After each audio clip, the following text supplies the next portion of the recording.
Hallelujah hallelujah hallelujah hallelujah hallelujah. 1 പത്രോസ് 4:14 ക്രിസ്തുവിന്റെ നാമനിമിത്തം നിങ്ങൾ നിന്ദിക്കപ്പെട്ടാൽ ഭാഗ്യവാന്മാർ. എന്തുകൊണ്ടെന്നാൽ മഹത്വത്തിന്റെ ആത്മാവ്, അതായത് ദൈവാത്മാവ് നിങ്ങളിൽ വസിക്കുന്നു. ഈ ലോക ജീവിതത്തിൽ കഷ്ടതയുടെ അപ്പവും ക്ലേശത്തിന്റെ ജലം നീ കുടിക്കുന്നുണ്ടെങ്കിൽ അതിന് വിജയം തരുന്ന ദൈവം നിന്റെ കൂടെയുണ്ടെന്നും നിന്റെ ഗുരു നിന്നിൽ നിന്നും മറഞ്ഞിരിക്കുകയില്ല എന്ന ഉറച്ച ബോധ്യവും വിശ്വാസവും നിന്നിൽ നിറച്ച് നിന്നെ ശക്തിപ്പെടുത്തി നയിക്കുന്ന ദൈവത്തിന്റെ ആത്മാവ് നിന്നിൽ നിറയുമ്പോഴാണ് ഈ ലോക ജീവിതത്തിന്റെ സഹനങ്ങളെ അതിജീവിക്കുവാൻ നമുക്ക് സാധിക്കുകയുള്ളൂ. റോമ 8:18 പറയുന്നല്ലോ, നമുക്ക് വെളിപ്പെടാനിരിക്കുന്ന മഹത്വത്തോട് തുലനം ചെയ്യുമ്പോൾ ഇന്നത്തെ കഷ്ടപ്പാടുകൾ എത്ര നിസ്സാരമായിരുന്നു എന്ന് ഞാൻ കരുതുന്നു. ഇതാ നമുക്ക് വെളിപ്പെടാനിരിക്കുന്ന മഹത്വം. ഈ മഹത്വമാണ് നമുക്ക് ആവശ്യം.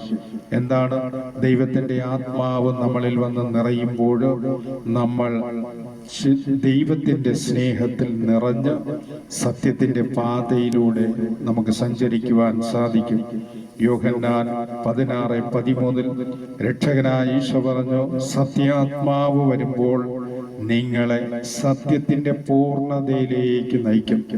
വിശ്വാസത്തിന്റെ പൂർണ്ണതയിലേക്ക് നമ്മെ നയിക്കുന്ന ദൈവത്തിന്റെ ആത്മാവിന്റെ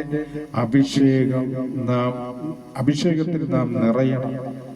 നിറയുമ്പോൾ മാത്രമാണ് നമുക്ക് ദൈവം തരുന്ന അനുഗ്രഹങ്ങളെ കുറിച്ച്, ദൈവം നമ്മളിലൂടെ ആഗ്രഹിക്കുന്ന തിരുവിഷ്ടം എന്താണെന്നും നമുക്ക് വിവേകിച്ചറിയുവാനും അത് മനസ്സിലാക്കുവാനും അത് വേണ്ട രീതിയിൽ ദൈവത്തിന് വേണ്ടി ജീവിക്കുവാനും നമുക്ക് സാധിക്കും. വിശുദ്ധ പൗലോസ് ശ്ലീഹ പറഞ്ഞില്ലേ, വിശ്വാസത്തിൽ മാന്യം കൂടാതെ തീഷ്ണതയുള്ളവരായിരിക്കുവൻ. ഇതാ വിശ്വാസം നഷ്ടപ്പെടാതെ തീഷ്ണതയുള്ളവരായിരിക്കണമെങ്കിൽ ഇതാ 2 പത്രോസ് 1:10 പറയുന്നു, ആകയാൽ സഹോദരരെ, നിങ്ങളുടെ വിളിയും തിരഞ്ഞെടുപ്പും ഉറപ്പിക്കുന്നതിൽ കൂടുതൽ ഉത്സാഹമുള്ളവരായിരിക്കുവൻ. അങ്ങനെ ചെയ്താൽ നിങ്ങൾ ഒരിക്കലും വീണുപോകുകയില്ല. ക്രിസ്തുവിലുള്ള പുതിയ ജീവന്റെ ഉറവിടമായി വരുന്ന പരിശുദ്ധാത്മാവിന്റെ ശക്തിയിൽ നിങ്ങൾ നിറയുവൻ. നമ്മുടെ വിശ്വാസ ജീവിതം ശക്തി പ്രാപിക്കും.